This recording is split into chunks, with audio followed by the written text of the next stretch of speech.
আত্মসমর্পণ নয়, আরও কঠোর আঘাতের ইঙ্গিত ইরানের। যুক্তরাষ্ট্র ও ইসরায়েলের নিখুঁত ও নজিরবিহীন হামলায় ইরানের সর্বোচ্চ নেতা আয়াতুল্লাহ আলী খামেনি সহ শীর্ষ সামরিক কর্মকর্তাদের মৃত্যুর পর অনেকেই ভেবেছিলেন তেহরান হয়তো এবার কোণঠাসা হয়ে আত্মসমর্পণের পথ বেছে নেবে। কিন্তু বাস্তব চিত্র সম্পূর্ণ ভিন্ন। এত বড় আঘাতের পরও ভেঙে পড়ার বদলে ইরানের বিপ্লবী গার্ড বাহিনী আইআরজিসির কট্টরপন্থী অংশ যেন আরও বেপরোয়া ও সক্রিয় হয়ে উঠেছে। ধর্মতাত্ত্বিক আলোচনার চেয়ে পশ্চিমা বিশ্ব ও ইসরায়েলের বিরুদ্ধে সশস্ত্র লড়াইকেই তারা এখন বেশি গুরুত্ব দিচ্ছে, যা নির্দেশ করছে আরও কঠোর ও সর্বাত্মক আঘাতের। হারেতজর বিশ্লেষণ অনুযায়ী নিখুঁত গোয়েন্দা তথ্যের ভিত্তিতে পরিচালিত এই যৌথ সামরিক অভিযান ইসরায়েল ও আমেরিকার জন্য একটি বিশাল কৌশলগত সাফল্য। সুনির্দিষ্ট বিমান হামলায় খামেনিও ছাড়াও নিকেশ হয়েছেন ইরানের প্রতিরক্ষা মন্ত্রী, আইআরজিসি প্রধান এবং সেনা প্রধান। বর্তমানে লক্ষ্যবস্তু বানানো হচ্ছে ইরানের ব্যালিস্টিক মিসাইল লঞ্চার ও কৌশলগত সামরিক স্থাপনাগুলোকে। কিন্তু দীর্ঘ সময় ধরে এমন একটি যুদ্ধের প্রস্তুতি নিয়ে রাখা ইরান এত সহজে হার মানতে রাজি নয়।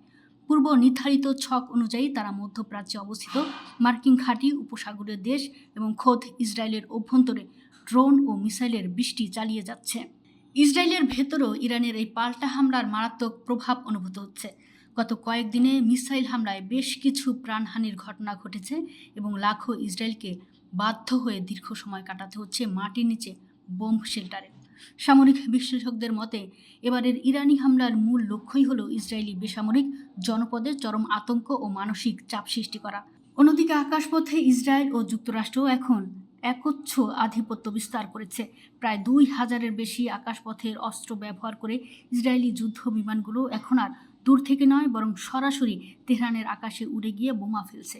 ইসরায়েলি সামরিক কর্মকর্তাদের মতে এই যুদ্ধ আরও কয়েক সপ্তাহ স্থায়ী হতে পারে এবং এর শেষ কোথায় তা এখনই বলা মুশকিল। এই চরম উত্তেজনার পেছনের কারিগর মার্কিন প্রেসিডেন্ট ডোনাল্ড ট্রাম্পের সমীকরণ নিয়েও চলছে নানা বিশ্লেষণ।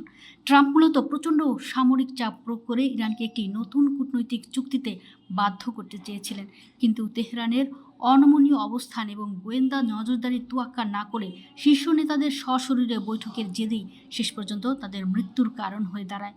গুঞ্জন রয়েছে খামেনিকে হত্যার এই চরম অনুমোদনের পেছনে ট্রাম্পের ব্যক্তিগত প্রতিশোধের ইচ্ছাও কাজ করেছে, কারণ 2021 সালে ট্রাম্পকে হত্যার একটি ছক কষেছিল ইরান।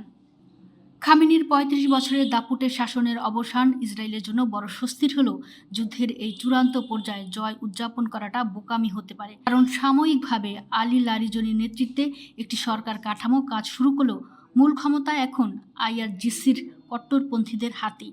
যদিও কঠোর নিরাপত্তার মধ্যেও ইন্টারনেটের কড়াকড়ি এড়িয়ে কিছু ইরানি নাগরিকের খামেনির মৃত্যুতে গোপনে উল্লাস প্রকাশের খবর পাওয়া গেছে। আন্তর্জাতিক কূটনীতিতেও চলছে দ্বিমুখী খেলা। সৌদি আরবের মতো উপসাগরীয় দেশগুলো প্রকাশ্যে শান্তির কথা বলেও পর্দার আড়ালে তারা ইরানের উপর এই সামরিক ধ্বংসাযজ্ঞের পক্ষেই অবস্থান নিয়েছে। এখন পুরো বিশ্বের নজর হোয়াইট হাউসের দিকে। ডোনাল্ড ট্রাম্প কি এই যুদ্ধকে দীর্ঘায়িত করে ইরানের বর্তমান শাসন ব্যবস্থাকে পুরোপুরি উপড়ে ফেলতে চাইবেন, নাকি কঠোর কোনো পরমাণু চুক্তির বিনিময়ে তড়িঘড়ি যুদ্ধবিরতির পথে হাঁটবেন? বেনিয়ামিন নেতানিয়াহু এই সুযোগে মধ্যপ্রাচ্যের কৌশলগত মানচিত্র চিরতরে বদলে দিতে চাইলেও শেষ চালটি যে ট্রাম্পই দেবেন তা একেবারেই নিশ্চিত।